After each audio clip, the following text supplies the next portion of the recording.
আজকে আমরা একটি বাইনারি সংখ্যাকে কিভাবে একটি অক্টাল সংখ্যায় রূপান্তর করা হয় তা দেখব। তো সেজন্য আমরা প্রথমে একটি বাইনারি সংখ্যা নিয়ে নিই।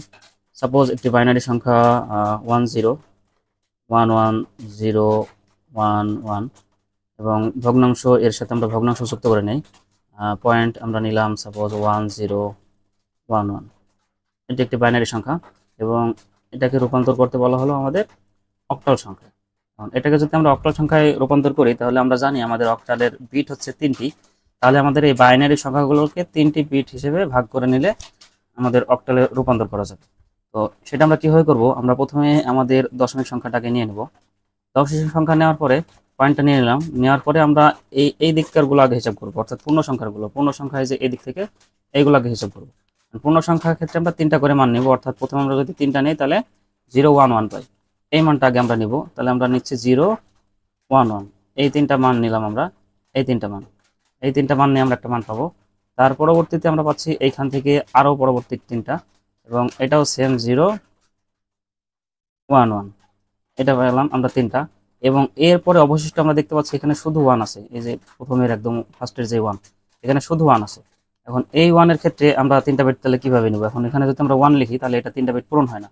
তো যেহেতু আমরা জানি যে অক্টালে 3টি বিট পূরণ করে নিতে হয়, এজন্য আমরা এই 1-এর বাম দিকে আরো অতিরিক্ত 2টা শূন্য দিয়ে দিব। তাহলে আমাদের এখানে 3টা বিট পূরণ হবে, অর্থাৎ এইটা আমাদের এখন 3টা বিট পূরণ হয়ে গেল। 3টা বিট পূরণ হয়ে গেছে। তাহলে এখন এইগুলার আমাদের মান হিসাব করে মান বসাতে হবে যে এইগুলার এখন অক্টাল মান কত হয়। এখন 0 1 1 মানে কত? 0 1 1, এই যে এটার মান যদি আমরা এখন হিসাব করি 0 1 1 মানে কত আসে, এটা বের করা অনেক সহজ। আমরা গত ভিডিওতে দেখিয়েছিলাম। এখানে যদি আমরা 1 নেই, তারপরে 2, তারপরে কত হয় আমাদের ডবল আকারে 4 8, এইভাবে যদি মান নেই এবং এই মানগুলো যদি আমরা বসাই তাহলে আমরা বুঝতে পারবো 0 1 1 মানে কত।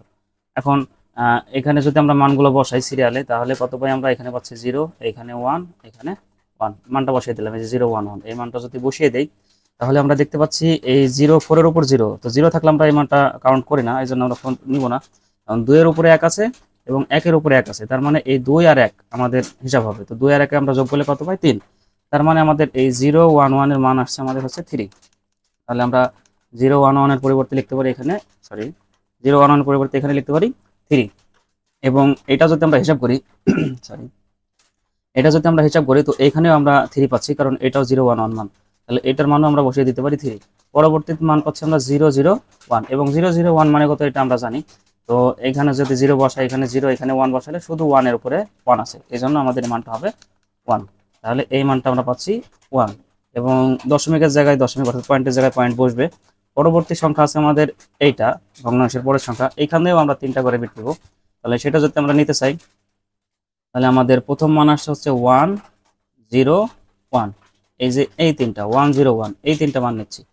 এই 3টা মান যদি নেই আমরা, তাহলে এই 3টা মান নিয়ে আমরা একটা মান পাবো, এবং পরবর্তীতে আমাদের অবশিষ্ট আছে আরো একটা 1 অতিরিক্ত, এই 1 এখন যদি নেই, এখন 0 আমরা বসাবো, কারণ আমাদের 3টা বিট পূরণ করতে হবে। এইবার কিন্তু আমাদের যেহেতু দশমিকের পরের ভগ্নাংশের পরের সংখ্যা, এইখানে কিন্তু আমাদের ডান দিকে শূন্য বসাতে হবে 2টা, বামে না। বামে শূন্য বসালে সংখ্যা চেঞ্জ হয়ে যাবে, এই জন্য এটা আমাদের ডানে বসাতে হবে। তাহলে কি হচ্ছে, আমাদের যখন ভগ্নাংশের আগের মান আমরা 3টা পূরণ করছি তখন কিন্তু আমরা এই যে সামনে 2টা শূন্য লাগাইছিলাম, সামনে ভগ্নাংশের আগে যখন বসাচ্ছি। আর যখন আমরা ভগ্নাংশের পরে 3 বিট পূরণ করছি তখন কিন্তু আমরা ডান দিকে 3টা শূন্য বসাচ্ছি। এটা একটু স্মরণে রেখো। তাহলে এইখান থেকে আমরা এই মানটা পাচ্ছি। এখন 101 মানে কত? 101 মানে যারা জানো তারা সহজে বসিয়ে দিতে পারবে। যারা জানো না তারা কি করবে, এই যে 1 2 4 8 এই সিরিয়ালে বসাও। এখন 4, এখানে 1, এখানে হচ্ছে 0, এখানে 1, 101 আমরা বসাই দিলাম। তাহলে 4 এর উপর আমার 1 আছে, এই জন্য আমরা 4কে নিব। 2 এর উপর 0 আছে, এটা নিব না। 1 এর উপরে আমাদের 1 আছে, তাহলে এই 4 আর 1 যোগ করো। 4 আর 1 যোগ করলে কত হয়? 5। তার মানে আমাদের 101 এর মান পাচ্ছি আমরা হচ্ছে 5। পরবর্তী 100, 100 মানে কত? এখানে 1 বসাও, পরের গুলা 0 0, তার মানে আমরা শুধু 4 পাচ্ছি। তাহলে 100 মান হচ্ছে আমাদের 4। তার মানে আমরা এটাকে বসিয়ে দেবো 4। তাহলে আমরা কত পাচ্ছি? অতএব আমরা পাচ্ছি হচ্ছে 1 0 1 1 0 1 1, পয়েন্ট কত? 1 0 1 1। এইটা হচ্ছে আমাদের বাইনারি, এবং আমরা অক্টালে পেলাম কত? অক্টালে পেলাম হচ্ছে 133.54। এটা হচ্ছে অক্টাল সংখ্যা, এবং এর ভিত্তি 8। এই ভিত্তি 8 কিন্তু দিতে হবে, নাহলে সংখ্যা চেনা যাবে না। কারণ দশমিক সংখ্যা এবং অক্টাল সংখ্যা এগুলো পার্থক্য করা কঠিন। যদি আমরা ভিত্তি না দিই তাহলে কিন্তু আমরা পার্থক্য করতে পারবো না, এই জন্য ভিত্তি 8 দিতে হবে। এটা হবে আমাদের অ্যান্সার। ঠিক আছে, তো আমরা আরেকটা প্র্যাকটিস দেখি, আমরা আরো একটু চর্চা করি। তো আমরা আরেকটি বাইনারি সংখ্যা নেই, সাপোজ 110 111 এবং পয়েন্ট আমরা নিলাম 10110। সাপোজ এটি একটি বাইনারি সংখ্যা এবং একে রূপান্তর করতে বলা হলো আমাদের অক্টাল সংখ্যায়। তাহলে কি হয় এখন এখানে এই সংখ্যাটিকে আমরা অক্টালে পরিণত যদি করি, তাহলে আগের মতো আমরা আগে দশমিকটা নিয়ে নিলাম, পয়েন্টটা নিয়ে নিলাম। পয়েন্ট নেওয়ার পরে আমাদের এইখান থেকে তিনটা সংখ্যা কল্পনা করে নিতে হবে। তো এখান থেকে যদি তিনটা সংখ্যা নেই, তাহলে আমরা পাচ্ছি হচ্ছে 111, তিনটা সংখ্যা পাচ্ছি। এই তিনটা সংখ্যা মিলে আমাদের একটা আসবে এবং পরবর্তীতে আমরা দেখছি আরো তিনটা সংখ্যা এখানে পূর্ণভাবে আছে। তাহলে এই তিনটা যদি আমরা নেই, তাহলে 110, এই তিনটা মিলে আরো একটা হবে। এখন দেখো, এখানে কিন্তু আমাদের তিনটা তিনটা করে আছে, তাহলে আমাদের আর পূরণ করা লাগছে না। এক্ষেত্রে আমাদের অতিরিক্ত কোনো সংখ্যার প্রয়োজন নেই। পরবর্তীতে আমরা ভগ্নাংশের পরের সংখ্যা তিনটা করে নিই, অর্থাৎ এই তিনটা যদি আমরা একসাথে নিই, তাহলে আমরা পাচ্ছি কত 101, এই তিনটা পাচ্ছি, এই তিনটা মিলে একটা। এবং পরবর্তীতে দেখো এখানে আরো দুইটা সংখ্যা আছে, অর্থাৎ 10 আছে। এইটাকে আমার তিনটা বিট পূরণ করতে হবে এবং আগের মতো আমরা জানি এটা হচ্ছে পয়েন্টের পরের অংশ। পয়েন্টের পরের অংশ তিনটা বিট পূরণ করতে হলে আমাদের ডান দিকে একটা অতিরিক্ত শূন্য লাগাতে হবে। তো ডান দিকে যদি আমরা একটা শূন্য লাগাই, তাহলে এই মানটা এরকম দাঁড়ায়। এখন এই মানগুলো আসলে কত আসে সেটা আমরা দেখবো। তাহলে আমাদের 1 2 4 8 নিয়ে নিলাম।